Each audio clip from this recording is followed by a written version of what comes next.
하나님을 얼마나 무시하고 멸시하며 보이지 않기에 하나님을 얼마나 모독하는 일이 많은지요. 하나님께서 보이지도 않는데 하나님을 두렵고 떨게 하시고 하나님의 말씀을 소중히 여기게 하시고 하나님을 예배할 수 있는 은혜 인생 되게 해주셔서 감사드립니다. 주님, 이 시간 말씀 듣는 시간입니다. 하나님께서 시간을 떼어서 정성을 떼어서 몸을 하나님 앞에 가지고 오면 하나님께서 화답해 주시는 하나님의 역사 중에 가장 중요한 것이 말씀 시간입니다. 하나님은 하나님께 나온 자들에게 말씀으로 축복해 주시는 겁니다. 주님, 이 시간 말씀을 알아듣게 하시고 나보고 하는 말씀으로 잘 들을 수 있도록 성령께서 역사하여 주시옵소서. 종을 붙잡아 주시고 오늘 전해야 할 하나님의 메시지를 바로 전할 수 있도록 도와주시옵소서. 감사하고 예수 그리스도의 이름으로 감사하며 기도합나이다. 아멘. 아멘. 자, 하나님이 여러분을 사랑하십니다.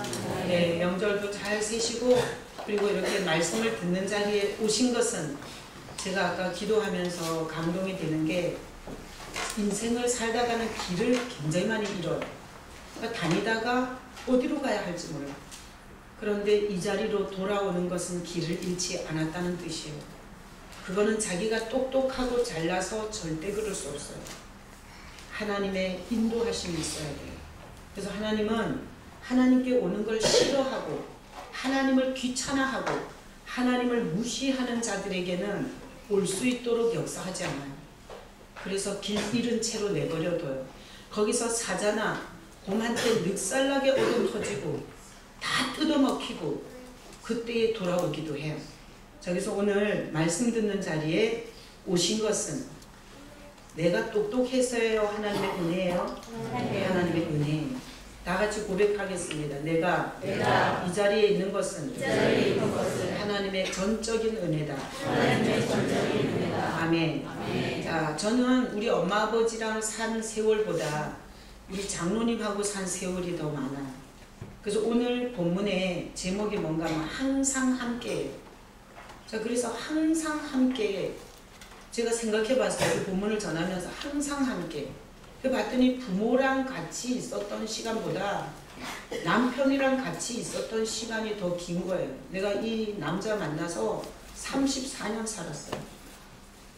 항상 함께 했더라고요. 근데 정말 항상 함께 했냐? 어떤 데는 너무 막 틀려가지고 둘이 너무 틀려가지고 정말 싸울 때도 많아요. 언제 가장 틀리냐? 운전할 때. 운전할 때. 나는 운전할 때 앞에 차가 브레이크 등이 들어오면 미리 밟아요. 같이 밟아요. 근데 우리 장로님은 절대 같이 안 밟아요. 바로 그 밑에 가서 밟아야 해야 팍 밟아요. 그래서 이럴 때 정말 함께 하는 게 너무 힘들고 그만 살고 싶은 이런 생각이 들 때가 많아요.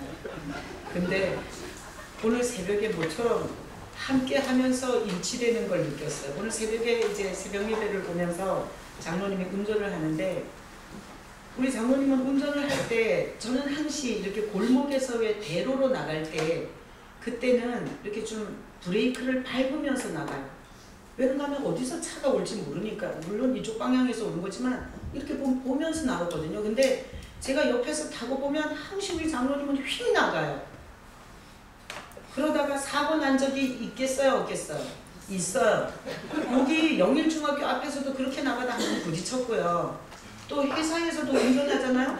그 회사에서 운전하면서 어느 날 봄에 눈 왔는데 그렇게 확 오다가 브레이크를 밟지 못하는 차하고 아주 큰일 날 뻔했대요. 근데 여태 살아있는 것은 하나님께서 저를 사랑하셔서 남편 없이 과부가 목회하는 게 너무 불쌍할까봐 살려주신 줄로 믿어요. 근데 오늘 이렇게 골목에서 또 나오는데 새벽에 나오는데 또 휙 나오는 거예요. 그래서 제가 당신은 운전할 때 골목에서 대로로 나올 때 휙 나오는 경향이 있어요. 내가 이렇게 말했더니 우리 장로님이 항상 방어를 해요. 내가 언제 그랬어? 이렇게 항상 방어를 해요. 그러잖아. 그럼 성질이 확 나는 거예요. 그래서 우리가 이게 가족과 대화를 해보면 반드시 당신에 대해서 말했을 때 방어를 치는 사람이 있어요. 당신은 이기적이야. 내가 언제가 이기적이야. 이러면서 이렇게 방어를 치잖아요. 그러면 상대방을 상당히 격분하게 해요. 그래서 대화를 잘 풀고 관계를 풀어가려면 나는 안 그렇더라도 상대방이 얘기할 때 그래? 이러면 상당히 이게 서로 좋거든요. 그래서 제가 아침에 당신은 골목에서 확 나오는 경향이 있어. 이렇게 얘기했더니 우리 장로님이 그래? 와, 그 순간에 항상 함께한 세월 동안에 얼마나 오늘 새벽이 정말 모처럼 둘이서 일치, 연합 되는 것 같은 아주 기분 좋은 새벽이었어요. 내가 이런다면 앞으로 쭉 같이 살아도 괜찮겠구나 이런 생각을 하면서 오늘 새벽에 별거 아닌데 되게 아주 기분 좋은 그런 새벽이었어요. 자, 오늘 이 말씀은 항상 함께, 이게 이제 치유 11번째 12번에 끝난, 근데 이제 한 절만 오늘 봤어요. 자, 오늘 이 얘기는 지금까지 온 얘기가 있어요. 뭔가 하면 아버지한테 아들이 몇 명 있었어요? 2명 있었어요. 근데 맏아들은 아버지를 떠났다 안 떠났다? 안 떠났다. 계속 아버지하고 같이 있었어요. 근데 둘째 아들은 아버지를 떠났어요? 안 떠났어요? 떠났어요. 그래서 아버지한테 유산 달라 그래가지고 아버지가 쫓아오지 못하는 먼 나라에 가서 자기가 하고 싶은 대로 다 하고 살았어요. 술도 먹고 여자도 거느리고 노름도 하고 자기가 하고 싶은 대로 다 하고 살았어요. 그런데 사실은 거지 됐어요. 다 잃어버렸어요. 그 나라에 흉년 들었어요. 그래서 싹 잃어버리고 배고파 굶어 죽게 생겼어요. 그래서 이 아들이 아버지를 생각하게 돼요. 아버지 집에 얼마나 배부르게 먹는 품꾼이 많냐. 나는 이 낯짝 가지고 아버지 아들로는 못 돌아간다. 그냥 일용직 근로자로, 그냥 아버지 그 풍성하게 밥 주는 그 아버지 집의 일용직 근로자로라도 내가 아버지께로 돌아가고 싶다. 아버지랑 함께 있었던 게 얼마나 행복했었나. 정말 고생 밑바닥을 치고 나서 그 생각을 하면서 아버지께로 이 둘째 아들이 돌아왔어요. 아버지가 이 돌아온 아들이 너무너무 반갑고 좋아서 송아지 한 마리를 잡아서 잔치를 했어요. 근데 그 잔치를 하고 있는데 맏아들이 밭에 나가 있다가 뭔 일이 일어난지를 몰라. 그리고 돌아와가지고 잔치 소리가 나서 종한테 물어봐요. 아들인데 종한테 물어봐. 무슨 소리냐고. 그랬더니 당신 둘째 동생이 돌아와서 아버지가 너무 기분 좋아서 저렇게 잔치를 벌렸다고. 그랬더니 이 맏아들이 너무 생질이 나는 거예요. 나는 지금까지 아버지를 떠난 적이 없는 거야. 그리고 자기도 즐길 줄 몰라서 그런 게 아니라 아버지의 명령을 다 순종하며 아버지 밑에서 그렇게 자기가 온갖 시다발이 하며 살았는데 자기를 위해서는 염소 새끼 한 마리 앉아가지고 저 방탕하게 그리고 모든 것을 탕진한 저 못된 동생을 위해서는 살찐 암소를 가져 잡았다는 것 때문에 이 둘째 아들이 막 성질을 이길 수가 없어요. 그래서 지난주까지 설교가 이거예요. 나는 아버지의 명을 어긴 적이 없고 아버지를 떠난 적이 없는데 어떻게 나한테는 염소 새끼 한 마리 안 잡아주고 그리고 저 방탕한 동생에게는 살찐 송아지를 잡아주냐. 그러면서 나는 친구들과 함께 즐거운 적이 없다. 아버지가 한 번도 나를 즐겁게 해준 적이 없다. 이게 지난주 설교였어요. 그리고 나서 아버지의 말이에요. 오늘 본문. 자, 다시 한번 읽어보겠습니다. 31절 읽어봐요. 아버지가 이르되 너는 항상 나와 함께 있으니 내 것이 다 내 것이로되. 자, 여기다가 박수 쳐야 돼요. 오늘 말은 누가 한 말이에요? 아버지가 한 말. 아버지가 직접. 자, 아버지가 직접 이 분노와 그리고 이 억울함, 아버지의 모든 명령을 이기고 내가 좋아하는 술도 안 먹고 내가 좋아하는 바람도 못 피우고 내가 좋아하는 낚시질도 못 가고 내가 좋아하는 여행도 못 하고 그리고 그 아버지의 명령을 따라 주일이면 교회에 오는 건 줄 알고 그렇게 아버지 명령을 따라 섬긴 나한테 염소 새끼 하나 해준 게 뭐 있냐 이거. 나한테 해준 게 뭐 있냐. 그리고 나는 하나도 여기서 즐겁지가 않아. 여기 이 아버지 밑에서 사는 게 얼마나 지긋지긋하고 내가 힘들었는지 모른다. 이러는 아들에게, 그 맏아들에게 아버지가, 그래서 거기서 아버지가 박수치고요. 오늘 우리가 이 말씀을 듣기 전에 생각해야 되는 게 뭔가 하면 아버지가 한 얘기라는 걸 생각하셔야 돼요. 아버지가 뭐라 그랬나 하면, 자, 너는 항상 나와 함께 있으니 박수 치세요. 항상 나와 함께. 거기다 박수 치세요. 아버지가 뭐라고 그러나 하면 이렇게 격분하고 억울하고 원통하고 아버지를 향해서 따지고 덤비는 이 맏아들에게 너는 항상 나와 함께 있었다.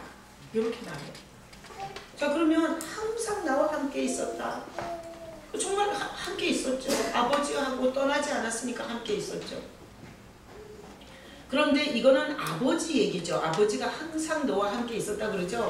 근데 아들 입장에서는 항상 아버지가 자기랑 함께 했다고 생각할까요? 아니라고 생각할까요? 아니라고 생각해요.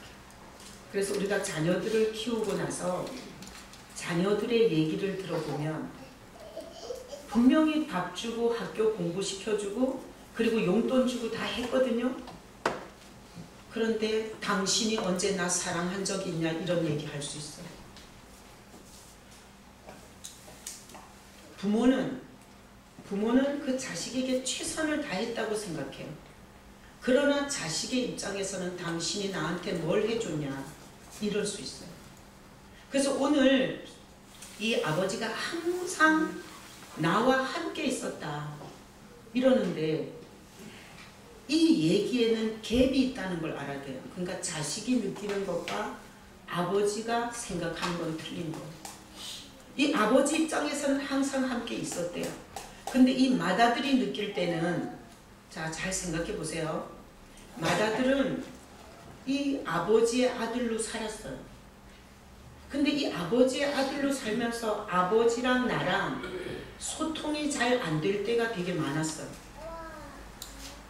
아버지가 왜 저러는지를 이해하지 못하는 순간이 많이 있었고요. 이 맏아들이 밭에서 돌아왔다 그랬잖아요. 밭으로 갔을 때 아들은 혼자 갔어요? 아버지랑 함께 갔어요? 혼자 밭으로 가는 거예요. 그래서 자기가 밭에 혼자 가서 그 밭에서 농사를 짓고 그 종들하고 같이 밭에서 일했어요. 아버지는 집에 있었어요.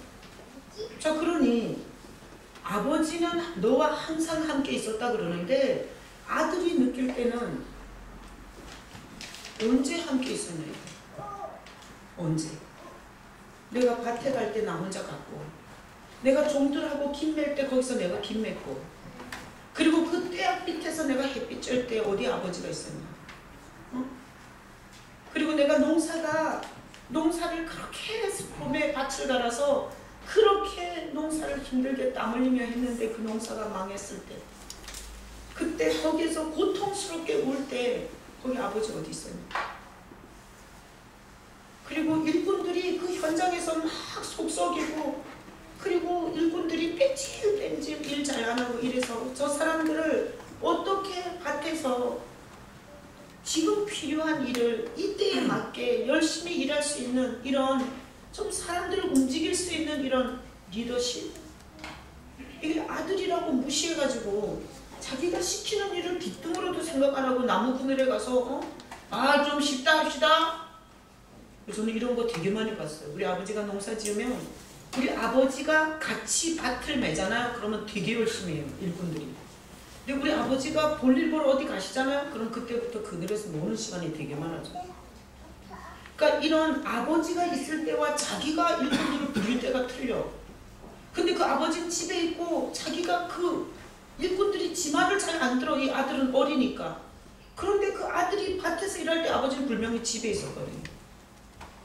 그러니까 이 아들이 느낄 때는 아버지가 나와 함께 한다는 걸 못 느끼는 거예요. 그래서 자녀들이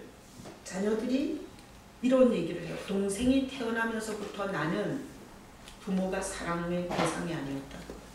그리고 이게 내적 치유를 하면 이런 얘기를 많이 해요. 우리 부모는 형만 사랑했지 나는 항시 차별했다. 이게 자식 입장에서 나오는 얘기예요.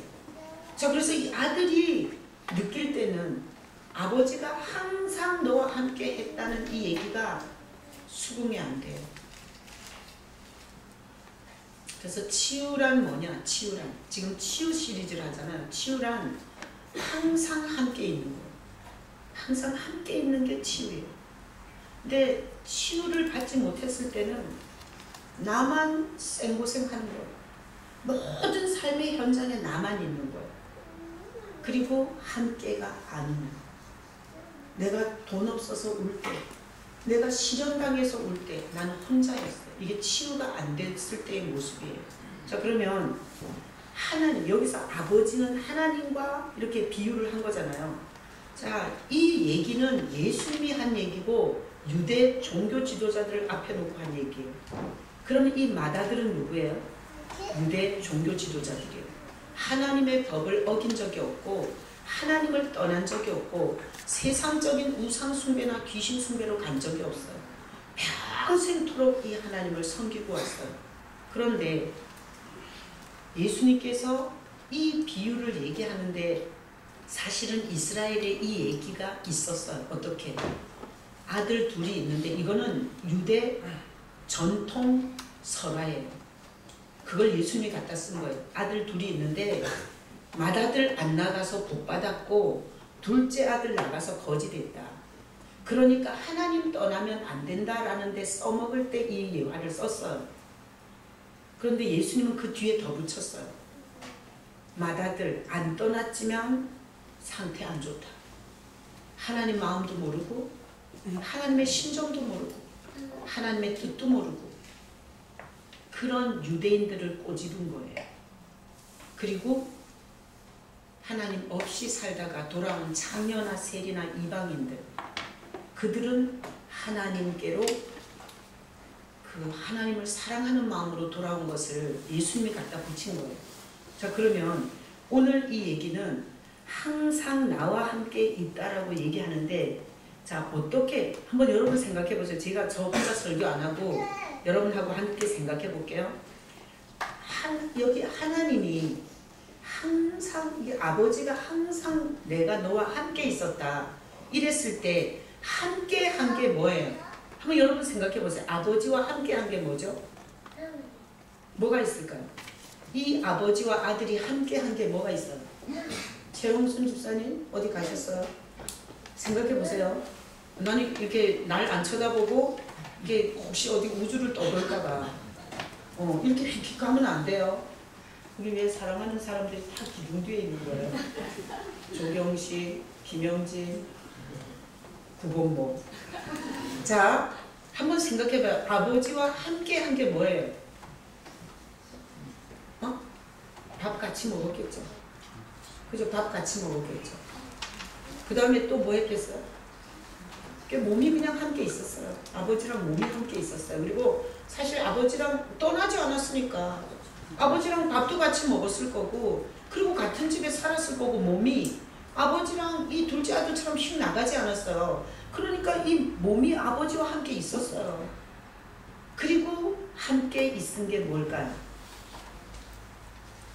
내가 이 설교를 하려고 참 묵상을 많이 하잖아요. 그리고 하나님께서 뭔 얘기를 하고 싶은지를 일주일 내내 고민하는 거예요.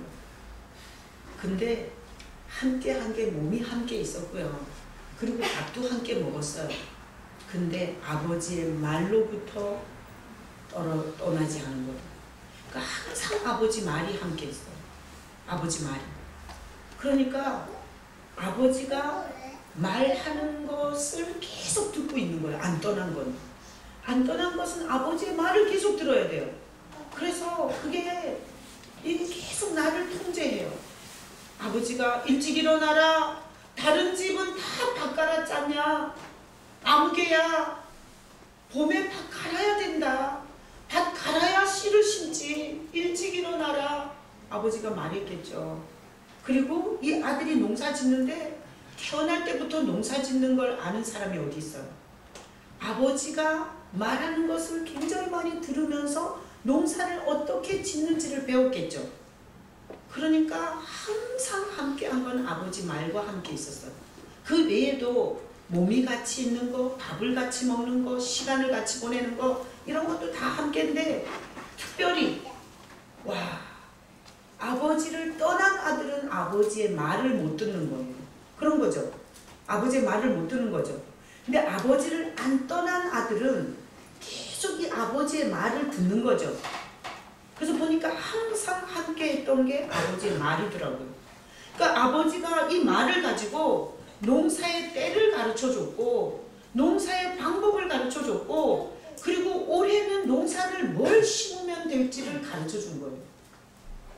왜? 아버지는 이 아들보다 훨씬 농사를 오랫동안 지었기 때문에 농사에 관한 한 해줄 얘기가 엄청 많은 거죠. 그러니까 이 아들이 안 떠난 아들은 계속 아버지의 말을 듣고 있었어요. 그런데 아버지가 항상 나와 함께 있었다는 이 나와 함께 있었다는 것 중에 아버지의 말의 영역 안에 있었던 거예요. 자, 그러면 사실은 자기가 농사를 잘 지은 것 같고 자기가 일꾼들을 부린 것 같고 자기가 다 한 것 같지만 실제로 보면 아버지의 말을 통해서 배운 거예요. 배운 거. 뭐가 잘 됐다면 그게 배운 거야. 아버지로부터 배운 거야. 자, 그래서 오늘 이 본문에 보면 하나님은 안 떠난 아들에게 계속해서 항상 얘기해줘요. 항상 얘기해줘요. 계속해서 얘기해줘요. 그래서 유대 종교 지도자들에게도 하나님이 말해요, 안 해요? 하고 있어요, 지금. 누굴 통해서? 예수님을 통해서. 하나님은 우리와 어떻게 함께하냐? 계속 말씀하시며 함께하는 거예요. 말씀하시며. 하나님이 우리와 말씀하시며 함께하기를 원하세요. 그리고 하나님은 이 성경 66권을 적을 만큼 우리의 삶을 어떻게 살아야 하는지를 계속해서 말씀해주고 싶으세요. 그래서 오늘 예배하는 가운데 하나님이 여러분이 몸을, 시간을, 정성을 준비해서 온 여러분에게 하나님이 하시는 변함없는 사랑은 말씀해 주시는 거예요. 그러면 오늘날 우리도 교회를 섬기면서 어떤 사람은 기분 나빴다고 교회를 떠났다가 한 10년쯤 실컷 놀고 돌아온 사람도 있어요. 그러나 왜 정말 재수가 없는지 있는지 태어날 때부터 부모가 교회는 가야 된다. 교회를 벗어나면 안 된다. 근데 어렸을 때부터 교회를 왜 가는지를 모르겠어. 그런데 그냥 다니는 거야. 그게 모태신앙이에요. 못하는 신앙. 그래서 그냥 열라 다녔어. 그 열라 쫓아다녔어. 아주 들은 건 말씀밖에 없어. 그래서 뭐 다윗 이러면 골리앗 저절로 나와. 그 다음에 뭐 베들레헴 이런 예수님이 탄생한 거 저절로 알아. 그리고 뭐 성경 질문을 하면 바로바로 대답이 팍팍 나와. 얼마나 드러났는지. 그런데 인생을 살면서는 이 마다들처럼 내가 눈물 흘릴 때 당신 어디 있었냐 이거. 내가 이혼할 때 당신 뭐 했냐 이거. 내가 사업에 망할 때 당신 뭐 했냐 이거. 뭘 항상 함께 하긴 이런데 욕 나와야 되는 거죠. 제일 욕 중에 약한 욕이 개뿔이에요. 이렇게 말할 수 있는 거예요. 이거 계속 성전에서 잘 살았어. 아주 그냥 늘 오는 건 줄 알았어. 그리고 그냥 어렸을 때부터 교회를 떠나지 않고 때려치지도 못하고 그렇게 주일이면 의뢰 오는 곳인 줄 알고 하여튼 졸든 뭐 요 싸움질을 하든 하여튼 교회를 왔어. 이렇게 산데 인생은 엉망진창이야. 그랬을 때 우리가 하나님 앞에 뱉어낼 수 있는 얘기가 이런 거예요. 당신이 언제 나랑 함께해? 내가 인생이 그렇게 고장날 때 당신 뭐 했냐? 교회를 열러 다녔는데 내 인생에는 되는 일이 없어. 그러면 이런 사람이 이 마다들처럼 형태적으로는 아버지를 안 떠났는데 그리고 아버지가 항상 함께 말해줬어요. 그런데 삶에는 아무런 변화가 안 일어나. 그래서 도대체 나랑 함께하면서 나한테 해준 게 뭐 있냐라고 이 맏아들처럼 즐거움도 없었고, 그리고 염소 새끼 하나 나한테 준 게 없고, 오히려 안 믿는 사람들이 쉽게 얻는 거를 나는 오히려 더 얻기가 힘든, 도대체 항상 함께 있었다는 거에 대해서 도대체 아멘을 할 수가 없는 이런 상태가 될 수도 있는 거죠. 그래서 하나님은 오늘날 교회 안에서 이 맏아들처럼 하나님이 나한테 이렇게 섬긴, 이렇게 충성한, 이렇게 교회를 열라 쫓아다니며 섬긴 나한테 염소 새끼 하나 안 잡아주고, 그리고 하나도 즐겁지가 않은 이런 사람들에게 하나님이 지금 하는 메시지는 이거예요. 내가 너와 항상 함께 있었다. 하나님은 오늘 여러분에게 그렇게 말씀하십니다. 내가 너와 항상 함께 있었다. 어떻게? 지금 제가 포커스를 맞춘 게 뭔가 하면 말씀이에요. 말씀으로 함께 하셨어요. 그리고 하나님은 말씀으로 함께 하세요. 자, 그래서 말씀을 지금 이렇게 들으면 안 돼요. 우리 정윤훈 집사님 중국에서 1000명의 직원을 거느리고 지금 사업에 어려움이 있어요. 그래서 오늘 말씀을 통해서 사업의 어려움에 대해서 뭐라고 말하나 이렇게 들으려고 하면 돼요, 안 돼요? 안 돼요. 이거는 자기중심적인 거고, 그리고 이기적인 거예요. 듣는 거는 내 필요를 듣는 게 아니에요. 내가 듣고 싶은 걸 내려놔야 돼요. 그리고 나서 하나님이 오늘 나에게 뭐라고 하는지를 들을 수 있어야 돼요. 어떻게 하냐? 하나님은 제가 설교하는 입장에서, 목회자로서 이 양무리를 인도하는 입장에서 보니까 하나님은 크게 소속에 대해서 말씀하세요. 소속에 대해서. 소속을 어디다 하라는 거예요? 하나님께. 그래서 소속에 대해서 말씀하세요. 그래서 우리가 교회를 다니면서도 소속을 결정하지 않고 다니는 사람이 많아요. 다니면서 내가 얻을 유익이나 받아보려고 하고 소속은 결정하지 않는 이런 사람들이 있거든요. 위험해요? 안 위험해요? 위험해요. 그래서 하나님은 내가 지금 현재 사업에 대해서 듣고 싶어서 왔는데 소속에 대한 얘기를 할 수 있어요. 그래서 자기가 지금 당면한 문제에 대해서 들으려는 선입견을 갖고 들면 아버지의 음성을 못 들어요. 그것도 욕심이에요. 욕심이 잉태한 즉 죄를 낳고 죄가 장성한 즉 사망을 낳는다. 그래서 소속에 대해서 하나님이 말씀하시는데 하나님께 소속하라고 말해요. 창조했고 너를 만들었고 네 체질을 알고 그리고 주관하는 자다. 그러면서 성경 구약에 보면 소속을 불명예해서 망한 인간들의 사례를 엄청 적어놨어요. 그리고 오늘 새벽 본문에 보면 소속이 예수님의 12제자 중에서 소속을 결정하지 않은 자 가룟 유다였어요. 다른 제자들은 다 예수께 소속을 했어요. 근데 그는 예수의 돈꾀를 맡아서 재정관리했지, 그리고 돈에 관심이 있었고 거액의 헌금이 들어오면 거기서 삥탕 치는 도둑놈이었지, 그는 결코 예수께 소속되진 않았어요. 그래서 결국은 예수를 돈에 팔아요. 그래서 하나님이 여러분과 함께 하면서 항상 하는 얘기 중에 소속을 분명히 하라는 메시지를 굉장히 많이 해요. 지금 사업을 짜장면 장사를 할까 갈비탕 장사를 할까, 이것보다도 소속에 대한 말씀은 중요해요, 안 중요해요? 엄청 중요해요. 지금 당장의 밥그릇보다 더 중요한 건 네가 소속을 왜 하나님께 해야 되는지 그 얘기를 듣고 그 말에 내가 동의하는 게 엄청 중요해요. 왜? 제가 볼 때 선악과는 먹지 말라 그랬는데 딱 먹었어요. 인간이 마음의 결정을 하면 하나님도 못 막아요. 교회를 수십 년 다녀도 하나님께 소속을, 예수 그리스도께 소속을 분명하게 결정은 자기가 하는 거예요. 그냥 대충 양다리 걸쳐놓고 주는 유익이나 얻어 먹어보자 이러고 저 깊은 영이 하나님께 속하지 않았을 때 가룟 유다예요. 언제든지 분리하면 팔아먹을 영이에요. 그래서 하나님은 가장 크게 항상 우리에게 말씀하는데 소속에 대해서 말씀하세요. 그 다음에 또 하나는 뭔가 하면 위험에 대해서 말씀하세요. 위험은 뭐겠어요? 마귀의 장난질. 그래서 저는 목회하면서 엄청 많이 봐요. 이 하나님께 소속이 되어서 하나님의 울타리 안에서 살다가 뭐 사람이 어쩌고 저쩌고 뭐 교회가 어쩌고 저쩌고 목사가 어쩌고 저쩌고 이러면서 뛰쳐나간 사람들이 있어요. 내가 이런 사람들을 가서 신방하면서 보면 그 집안의 우환과 그리고 문제가 어마어마해요. 상상할 수 없는 우환 속에 있어요.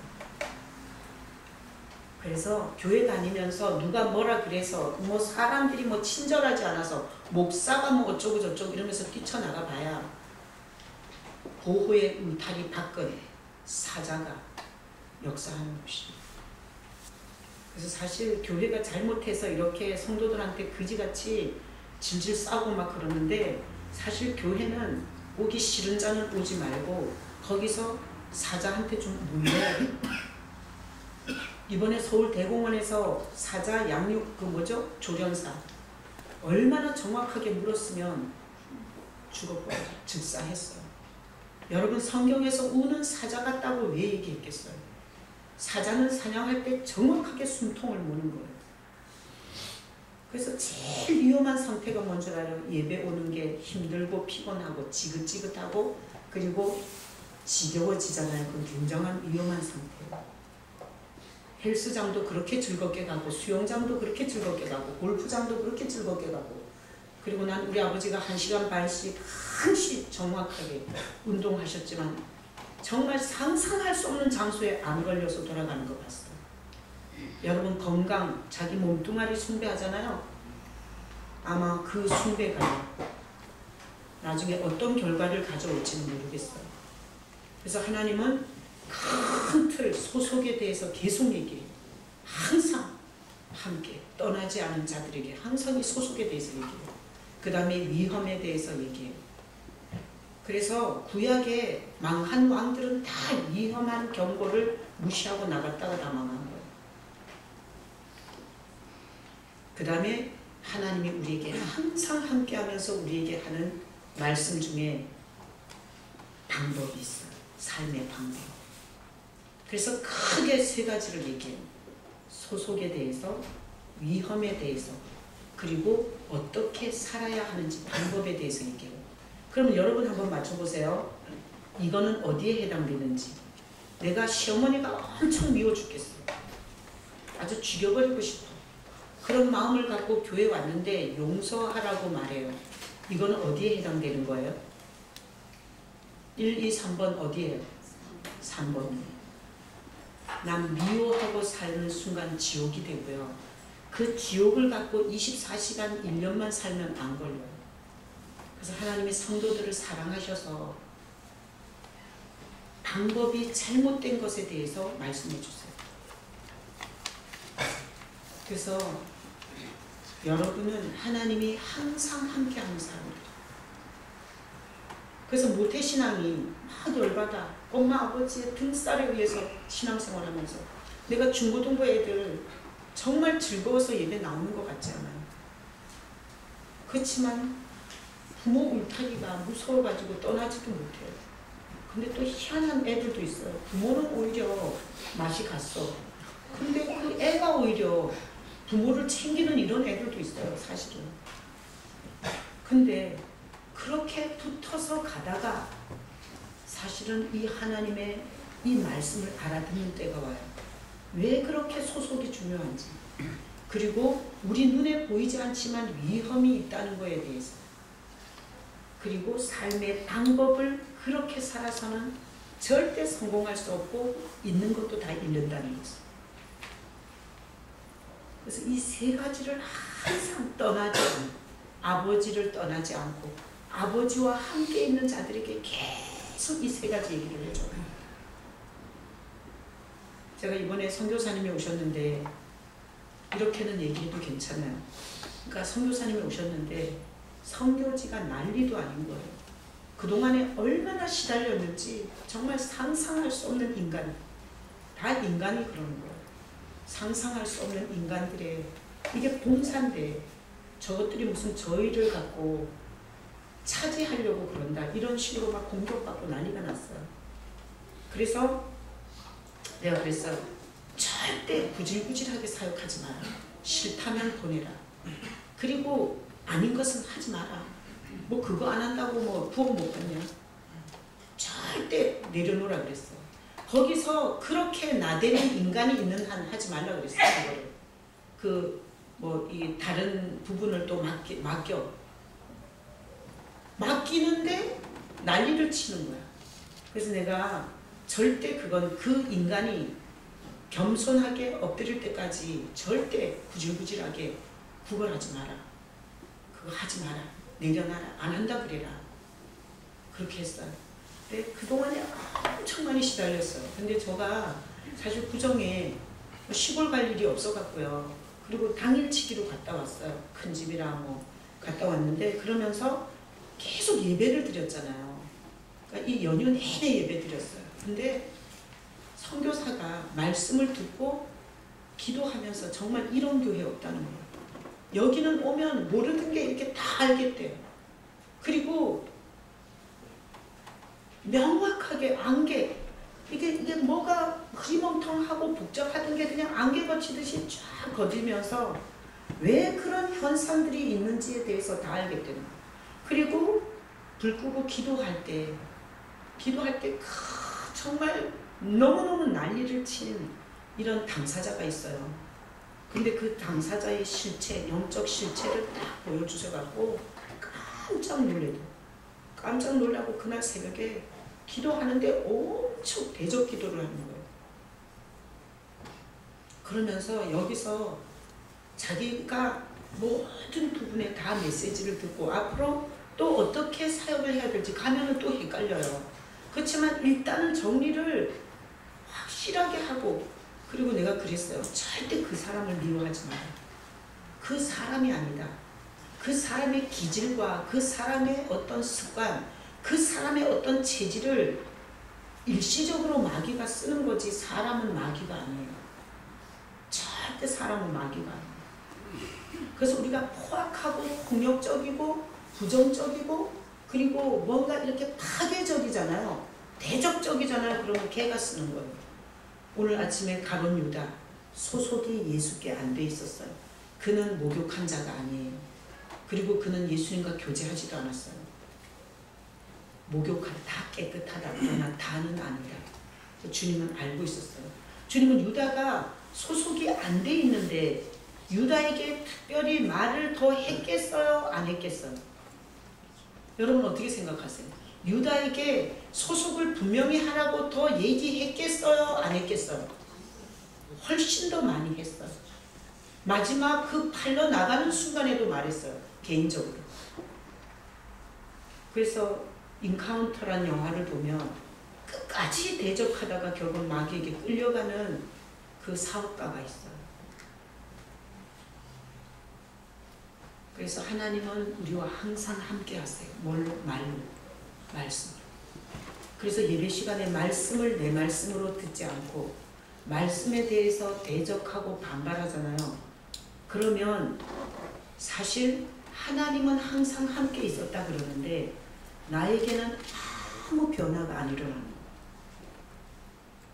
그리고 원망, 불평, 탓밖에 안 나와요. 그리고 자기가 뭐 엄청 많이 했는데 하나님은 염소 새끼 하나 안 줬다 그래요. 그래서 여기 하나님이 이렇게 말했어요. 내 것이 다 내 것이다. 그래서 이 교회를 떠나지 않고, 이 영통 오늘이 교회가 아니라 그리스도의 몸된 교회를 떠나지 않고 말씀을 듣는 자리에 꾸준히 나가지 않고 붙어가는 자, 내 것이 다 내 것이다. 하나님께 있는 게 언젠가는 다 우리 것으로 고백되어지게 돼 있어요. 나가면 없어요. 그래서 제가 어떤 집에 신방을 갔는데 13년을 교회를 다녔고 그리고 그 교회에서 아주 봉사를 많이 했어요. 근데 교회 사람들 뭐 이런 인간들이 다 있냐. 교회가 이따위 인간들이 있어. 그래갖고 뛰쳐나갔어요. 보니까 음란의 영이 완전히 장악해서 정말 쑥대밭이 됐더라고요.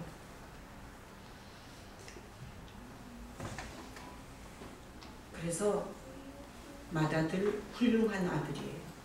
즐겁지도 않고 뭐가 깨달아지는 것도 없고 뭐를 턱턱 주는 것 같지도 않고 그런데도 붙어가잖아요.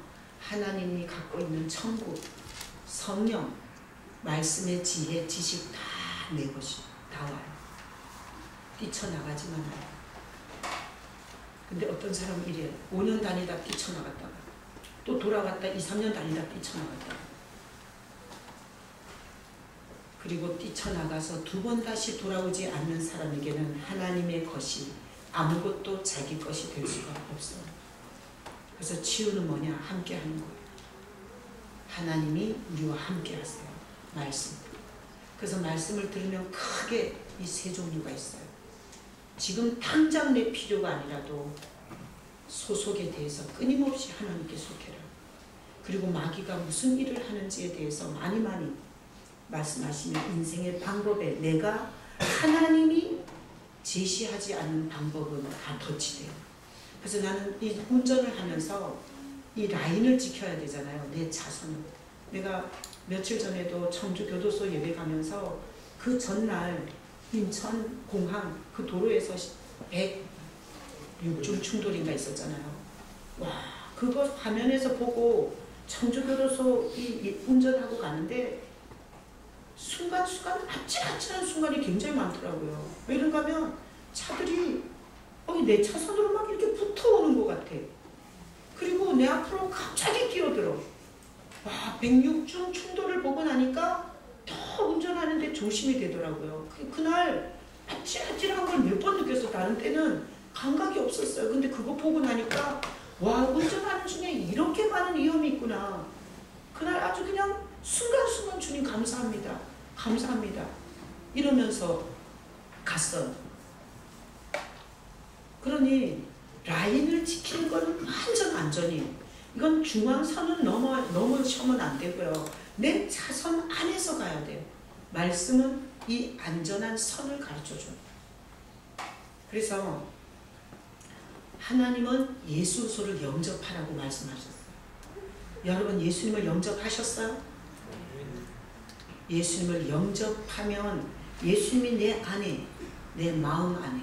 그래서 오늘 보면 유다에게 오늘 예수를 팔려는 생각을 그 마음에 넣었다 그래요. 유다의 마음에 예수를 팔려는 생각을 넣었다 그래요. 그러면 예수님이 계시면 마귀가 그런 장난을 칠 수 있어요, 없어요? 그렇죠. 예수가 없었다는 거예요. 그리고 예수님께서 말했어요. 다 깨끗하지 않다고. 그러면 유다는 예수님을 영접한 적이 없는 사람이에요. 오늘 말씀 들으면서 여기 똑같은 예배실에서 똑같은 교회에 소속되어서 똑같은 말씀을 들었지만 하나님이 보실 때는 소속이 안 된 사람이 이 중에 있을 거예요. 소속은 말씀이 다 해놨어요. 예수님을 영접하는 자, 그게 유전자예요. 이 영접하고 그 다음에 발 씻는 건 뭔가 하면 매일 매순간 주님과 의논하는 거예요. 목욕은 예수님을 영접한 거예요. 발 씻는 거는 그 영접한 주님과 의논하는 거, 교제하는 거, 매순간. 그러잖아요. 자살 직전에 사람이 있다고 생각해봐요. 예수님을 영접했어요. 주님, 나 남편 때문에 죽고 싶어요. 나는 배신당해서 죽고 싶어요. 주님, 나 죽고 싶어요. 이랬을 때 예수님을 영접한 사람은 영 싫다 그러면 그만 살아라. 남편 없이도 사는 사람 많다. 나 의지하고 살거라. 그래서 안 죽는 거예요. 예수님을 영접한 자는 자살할 수가 없어요. 수많은 사업에 망하고 부도에 만나서 자살에 죽어야 할 위기 속에서 다 그 고비를 넘게 해주세요. 그래서 자살해서 죽은 사람은 예수님이 없다고 봐야 돼요. 하나님은 우리가 항상 하나님이 뭘로 함께 하는지를 알게 해주고 싶으세요. 오늘 말씀으로. 그래서 욕심을 부리잖아요. 그럼 하필 그날 나에게 그 말을 듣게 해요. 교만하잖아요. 그 말을 듣게 해요. 그러면서 우리와 함께 하시는 거예요. 하나님과 함께하면, 항상 하나님의 말씀과 함께하면 문제를 풀어낼 수 있어요.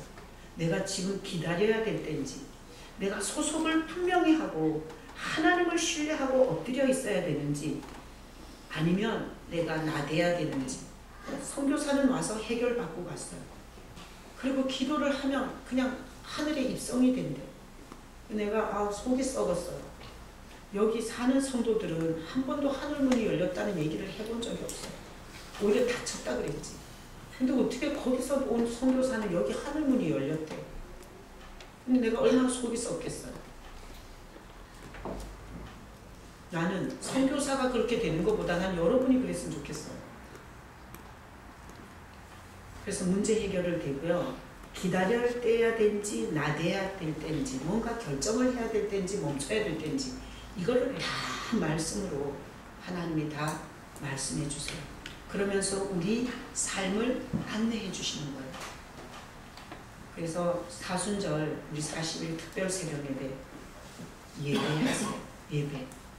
뭘 구하러 오지 말고 예배하세요. 예배를 작정하셔.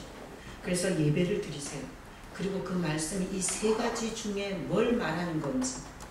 예를 들어서 제가 이렇게 말했잖아요. 아버지는 1시간 반씩 운동 꼬박꼬박 했지만 상상할 수 없는 이 의학이 건들 수 없는 곳에 아버님이셨어요. 이 얘기는 뭐예요? 몸 숭배하며 하나님과 거리 멀게 하지 마라. 이건 위험을 경고하는 거예요. 제가 말하는 이 모든 예화 속에 다 이게 있어요. 세 가지. 그걸 못 알아듣고 이 시간에 졸면 30년, 40년 다녀도 똑같은 거예요. 그래서 여러분들이 앞으로 제 설교를 들으면서 내 사업에 대해서, 내 진학에 대해서 뭐라고 말하나 이렇게 듣지 마세요. 그렇게 들어서 하나님의 음성을 들은 인간을 못 봤어요. 그런 선입관을 다 내려놓고 오늘 하나님은 하나님에 대해서 뭐라고 말하나, 그리고 이 세상의 역사는 어둠에 대해서 뭐라고 말하나, 그리고 내 삶의 다른 방법에 대해서 뭐라고 말하나. 오늘 방법은 뭐예요? 떠나지 않고 붙어있는 것은 언젠가는 하나님 것이 다 내 것이 되는 위대한 거예요. 그리고 오늘 하나님에 대해서 하나님은 함께 하세요. 단지 내 기분에, 부모는 다 최선을 다했다는데 자식 기분에 날 뭘 사랑했냐요. 그런 거하고 똑같은 우리 상태가 지금 문제예요. 그리고 하나님은 위험에 대해서 오늘 말했어요. 유다, 그는 예수님을 쫓아다녔지만 돈깨를 맡은 자, 돈을 훔치는 자, 소속을 결정하지 않았어요. 이것도 메시지예요. 너는 소속을 결정했냐. 그래서 내가 새벽에 말했어요. 소속을 결정한 사람의 특징은 말씀에 대적하지 않아요. 말씀을 공격하지 않아요. 어떻게 알겠어요? 제가 해봐서 알아요. 저는 실존주의자였고 과학주의자였고 인본주의자였어요. 대표적인. 그런데 제가 예수 만나고 나서 저는 말씀에 대한 공격성이 없어졌어요. 그래서 말씀드릴 수 있어요. 기도하겠습니다. 눈 감아보세요.